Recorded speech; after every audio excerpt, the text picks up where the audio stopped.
Welcome to TVBS Meeting Room, where we tackle global issues with a view from Taiwan. I'm your host, Wenqi Yu. National security concerns dominate today's discussion in Washington, D.C., including the United States' relationship with China. If anything, China and Taiwan are the rare issues of bipartisan consensus. However, some view national security through a different lens. Threats such as climate change and global warming are viewed by many as more imminent and deserve a more urgent response. Therefore, U.S.-China relations must be reevaluated if the two biggest emitters and economies were to solve the global challenge together. Today's guest is Alan Yu Guanlun, Senior Vice President of the DC-based think tank, Center for American Progress, CAP. Previously, Alan was a senior advisor to the U.S. Presidential Envoy for Climate, John Kerry. He worked in the Department of Energy during the Obama administration and worked on the historic Paris Agreement in 2015. Welcome, Alan. 好，谢谢文琪，很高兴今天跟你讨论中美关系。Excellent. So what is a progressive, principled, and pragmatic approach toward China policy? Which is a recent report that CAP just published, and how is it different from the current Biden administration approach?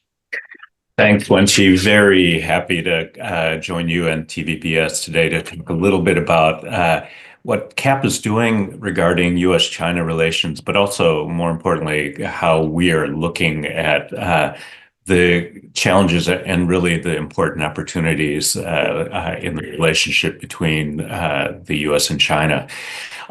So a little bit of background. I mean, I know many of your viewers are very aware that the political discussion in the United States on U.S.-China relations can sometimes be, very heated and sometimes, very strong and confrontational. I think that there are obviously many reasons for this. Some of them legitimate. Some of them, I think, that we at CAP have concerns about.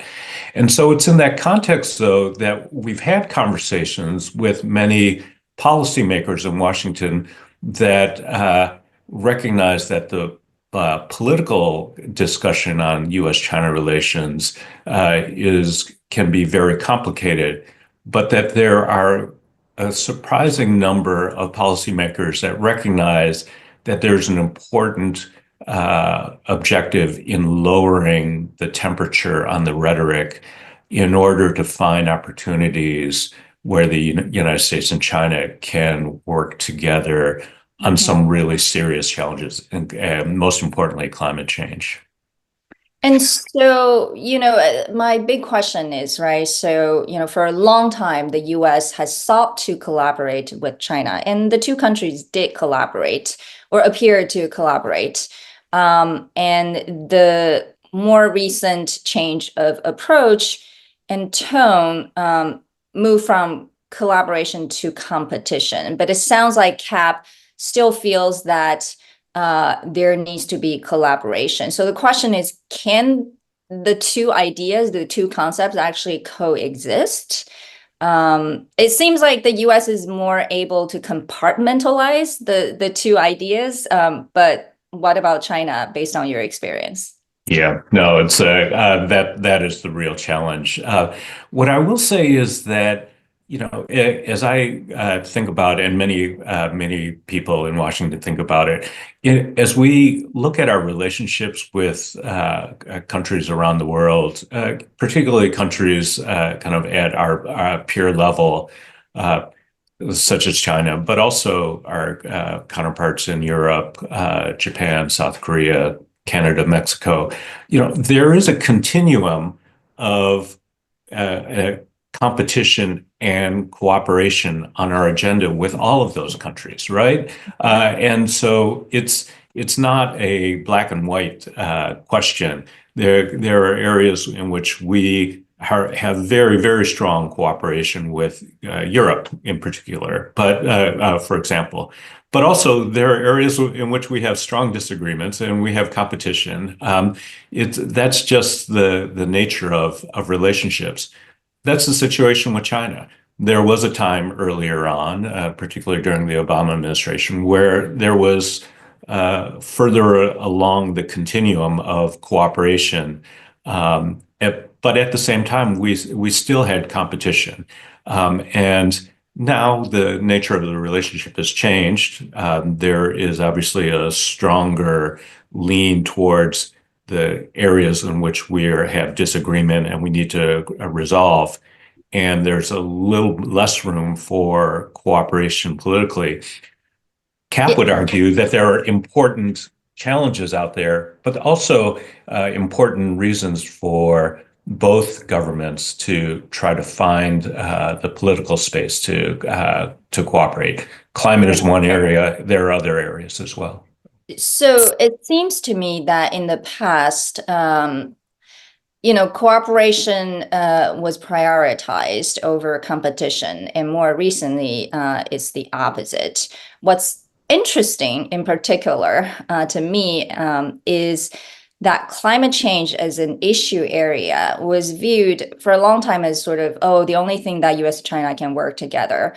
However, we've also seen that these two countries are now competing in the related areas, right? Let's look at, for example, electronic vehicles and batteries, all these related productions and manufacturing. It seems that it's also becoming a more competitive relationship. So how should the two countries really? How can the two countries really work together when the nature of the relationship has become so competitive, even in this area? Yeah, no, I agree with that characterization. The interesting thing about climate change is it's such a multifaceted policy problem. There are all those issue areas that you identify where there's competition, on clean energy technology, both in the development as well as in the trade of those items. But there's also a large area of large number of examples of areas in which the two countries can cooperate. And what are they? Yeah. So we are each dealing with trying to lower greenhouse gas emissions in our respective countries. And there's policy research, there's technology research in questions such as how to reduce the amount of methane gas that is being released as a part of in China, particularly as a part of coal bed methane, coal mining methane. In the United States, there's methane reduction technologies that we're trying to understand better. There's room for cooperation there. There's room for cooperation on trying to understand how to make our economies more electrified. China is doing some really interesting work on trying to move renewable energy production mainly from the West to key, highly developed parts in the East. The United States has a lot of clean energy production, particularly in the center of the country, trying to move that to, big energy consuming parts on the West Coast and East Coast. Those are challenges that we both are trying to figure out, and there are a lot of opportunities for increasing that kind of technical discussion and cooperation as a couple of examples. So one would think that for those technical areas and innovation, which the two countries, clearly are leading the world, that there shouldn't be concerns about national security. But even thinking about batteries, right, or EVs. In today's conversation, it's also become a national security conversation.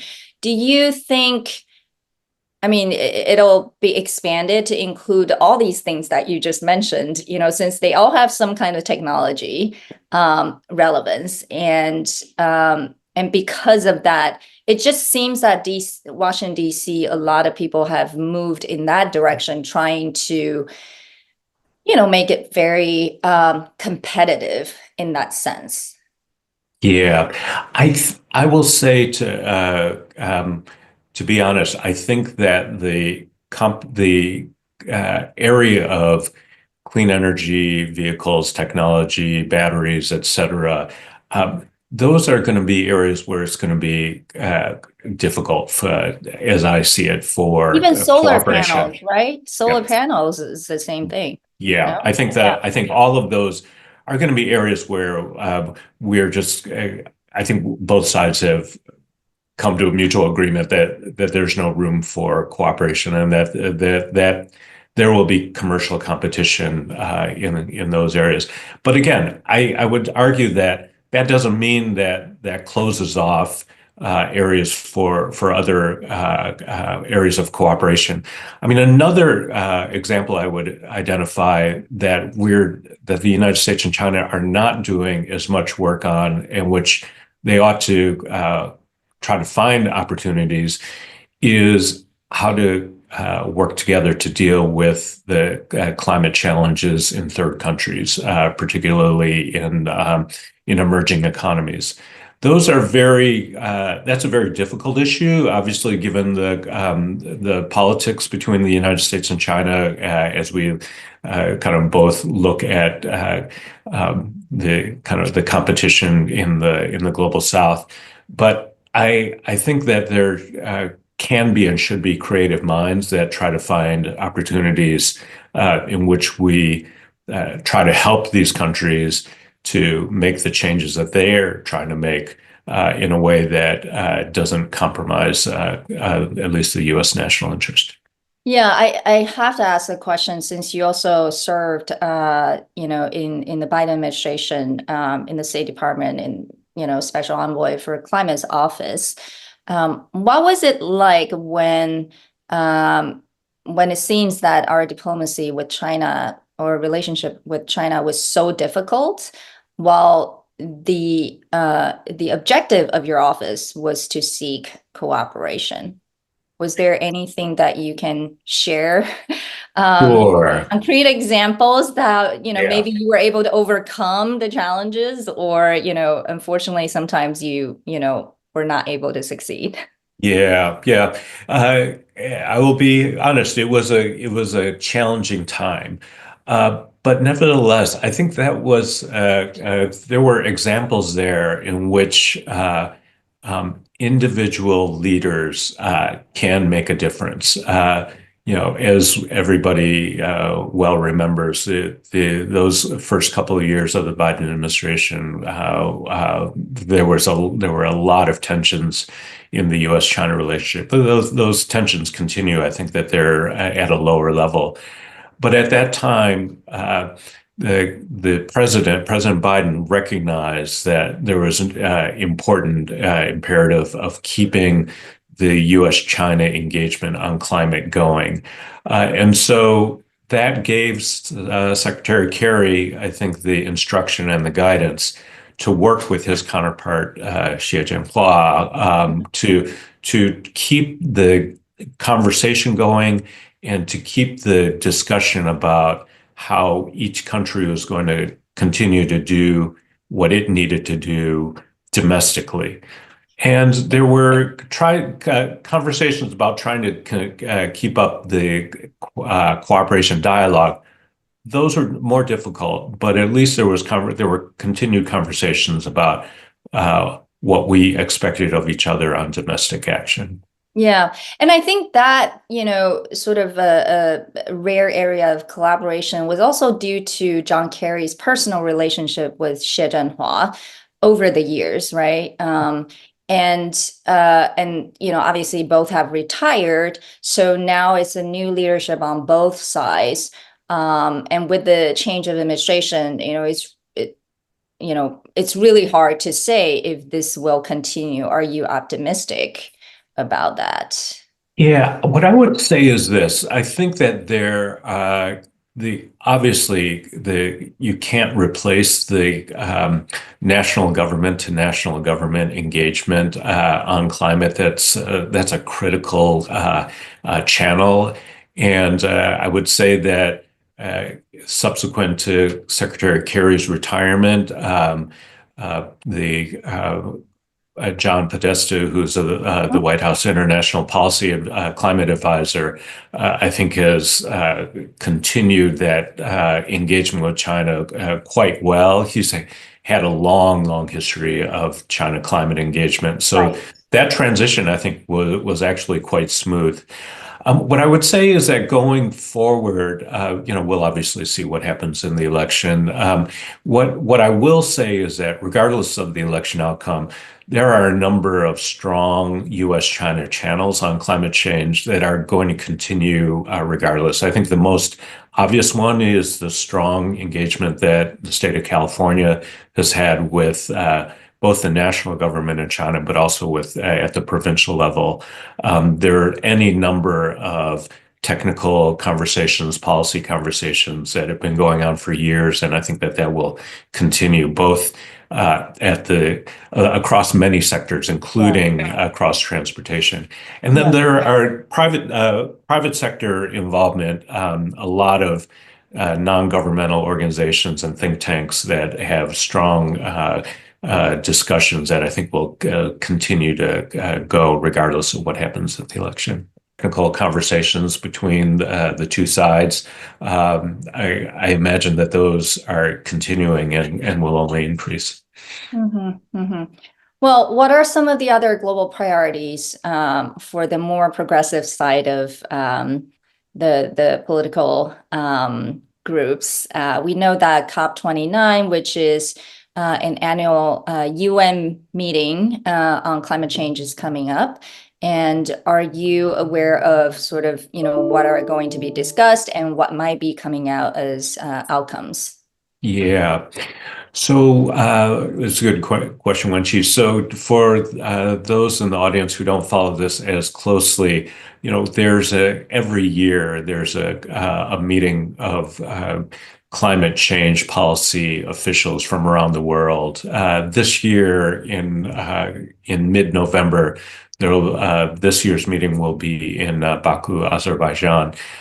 Each year, there's usually a theme and or a priority issue, and the top priority issue for this year will be the question about financing for climate action. How, in particular, there's a focus on what developed countries will do in support of, in particular, the needs for climate action in developing countries. One of the key questions will be not only the responsibility that the major economies have, but also the contributions or commitments that countries like China ought to make, given notwithstanding China's characterization as a developing country, and obviously has great financial resources to contribute to this important global challenge. And so that will be one of the big topics, and it's obviously a priority for the United States to make sure that China increases its contribution, not simply through the channels that it controls, but also as a part of the global architecture that's dealing with climate change. I'm actually very curious if there is a change of administration to a different party after the election. Do you think Trump administration will continue to participate in COP? Yeah, it's a good question. We've seen some of the statements coming out of the campaign. What I will say is, and it's hard to forecast what that would look like. But what I will say is, when President Trump was in office, He obviously withdrew the United States from the Paris Agreement, but he continued to have the government participate in the UN climate process. And that was an important step for him, for the United States, because when you're in the room, even if you have objections or concerns, that's actually even more of a reason to be a part of the discussion. And so I think that his administration recognized that. I don't, but again, hard for me to speculate if he were to win, if he would take the same approach. Well, lastly, obviously the election is on everyone's mind. So if there was a Harris administration, do you anticipate that it will continue much of the Biden administration's policy, especially on climate? Yeah, I think it's going to be interesting to see, obviously, what happens in the election. And what I will say is that, there is a lot of work that continues to need to be done coming out of these last 4 years in the Biden administration. Many people look at the Inflation Reduction Act, which is, basically a big climate change legislation that has driven a lot of investment, and including a lot of investment coming from Taiwan into the United States. But there is the legislation calls for tax benefits and policy incentives that last for 10 years.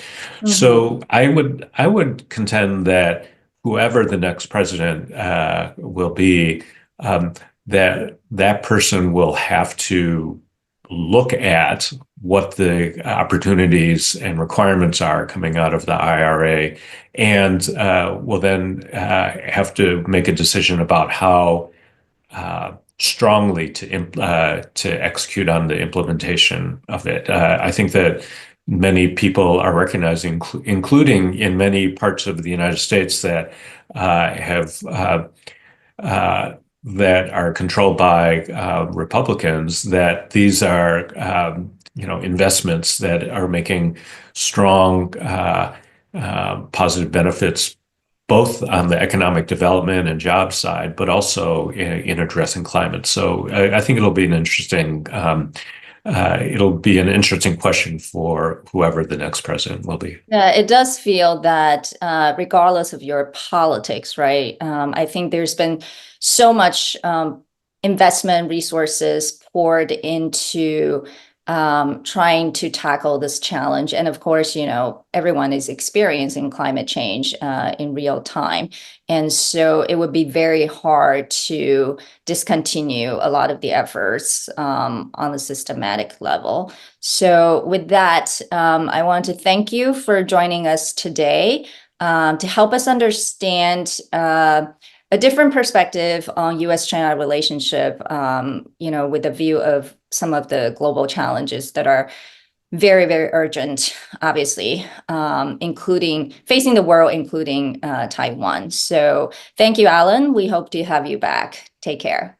Thank you, Wenqi.